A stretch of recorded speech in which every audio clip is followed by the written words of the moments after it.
Hola, escuchemos una vez más este párrafo de las palabras de consejo. Respecto al sacerdocio, Dios llamará a quien Dios tenga que llamar de entre los discípulos fieles, según sus dones para servir y alcanzar a toda la humanidad.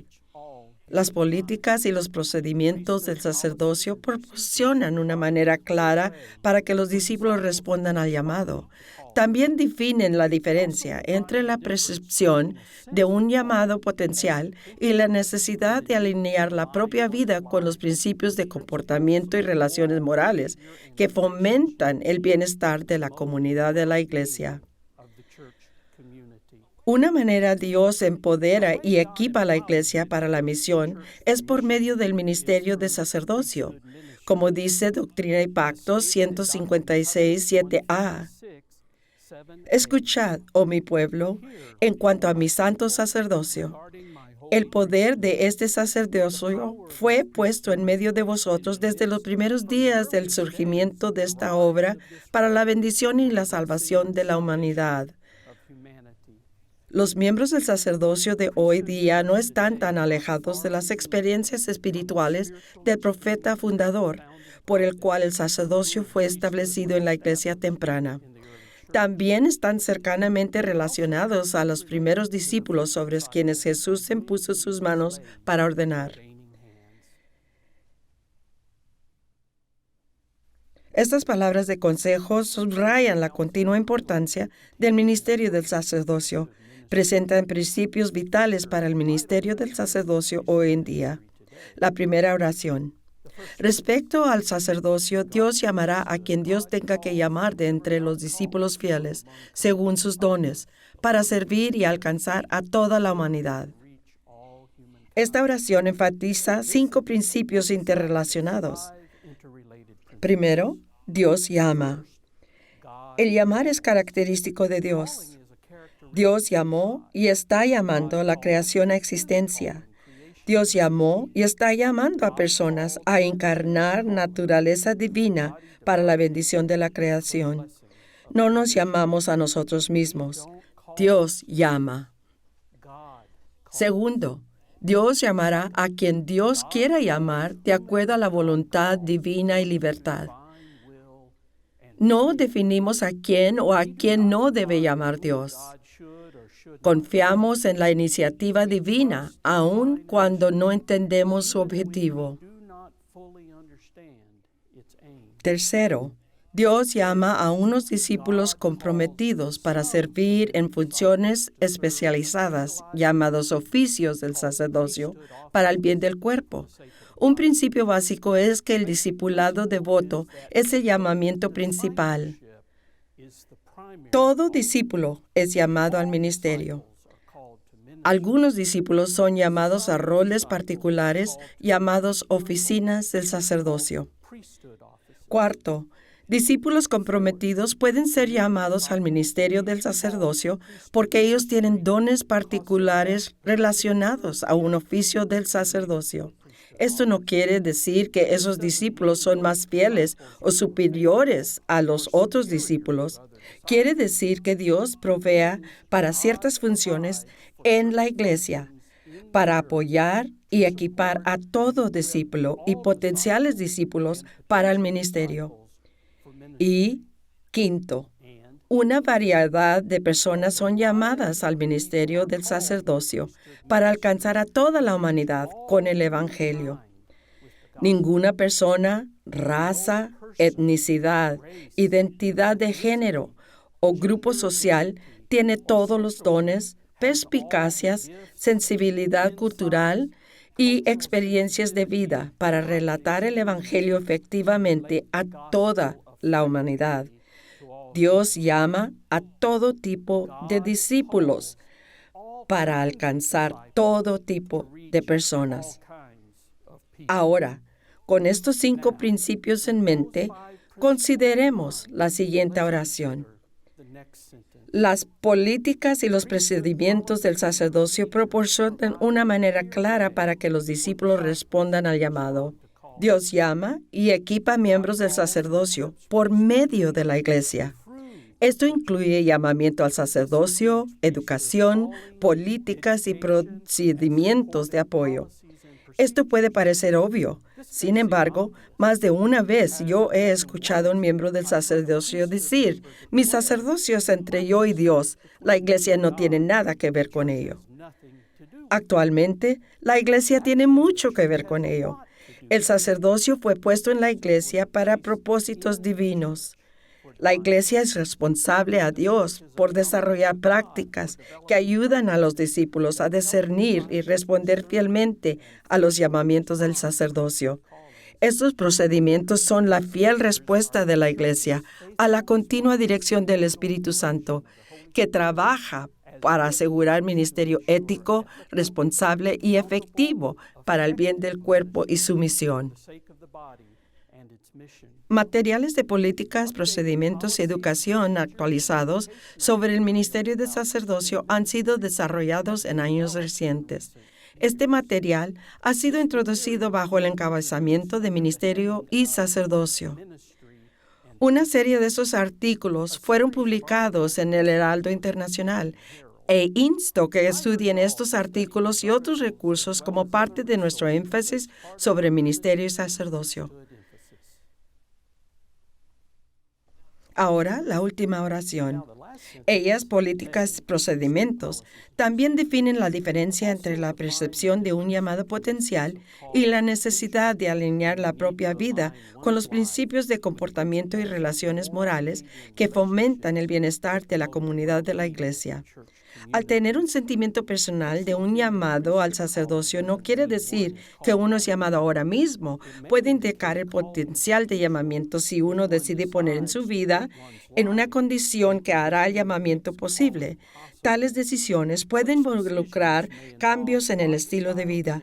Doctrina y Pactos 163, 6a dice, el sacerdocio es un pacto sagrado involucrando a la forma más alta de mayordomía del cuerpo, mente, espíritu y relaciones. El sacerdocio será compuesto de personas de humildad e integridad, quienes estén dispuestos a extenderse en servicio a otros y para el bienestar de la comunidad de fe. Las recientes palabras de consejo también enfatizan la necesidad de alinear nuestra propia vida con principios de comportamiento moral y relaciones que promueven el bienestar de la comunidad de la Iglesia. La comunidad de la Iglesia es ambas locales y mundiales. ¿Qué es bienestar? Bienestar tiene varios elementos. Esto incluye salud física, mental, espiritual, ética y social e integridad. El bienestar es parte de la visión bíblica de Shalom. Shalom es holístico. Incluye salvación, integridad moral, relaciones éticas, justicia, preocupación por las personas vulnerables y sanidad ambiental. Jesucristo es la encarnación de la visión de Shalom de Dios. El Nuevo Testamento directamente relaciona Shalom al Evangelio de la paz de Cristo. Los miembros del sacerdocio son embajadores y siervos del Evangelio de la salvación y la paz de Cristo. Los miembros del sacerdocio hacen decisiones sobre el estilo de vida que impacta su habilidad de servir. Estas decisiones incluyen hábitos personales, relaciones, finanzas, conducta sexual, involucramiento en otras organizaciones y hasta cómo usa uno los medios sociales. ¿Cómo deciden los miembros del sacerdocio lo que es moral? Algunos escritores describen el presente como un tiempo de confusión moral. La incertidumbre existe sobre qué debe guiar o determinar la moralidad. ¿Es algo que corresponde al individuo? ¿Cuál es la influencia de la cultura secular? Y estamos conscientes de ello. ¿Y cuál es la responsabilidad de la Iglesia para determinar visión compartida y límites para la conducta del sacerdocio? cómo debe la Iglesia aplicar sus entendimientos de las Escrituras y éticas guiadas por principios mantenidos comúnmente versus reglas usadas legalísticamente. Preguntas sobre las éticas de sacerdocio y políticas relacionadas han surgido en varios campos. Estas incluyen preocupaciones sobre conducta sexual, cohabitación antes o en vez del matrimonio y el beber alcohol. El Concilio de Liderazgo de la Iglesia Mundial está en discusión sobre estos temas al ser pedido hacerlo por conferencias de la Iglesia. Preguntas están siendo exploradas desde perspectivas pastorales, de las escrituras, teológicas, culturales y éticas.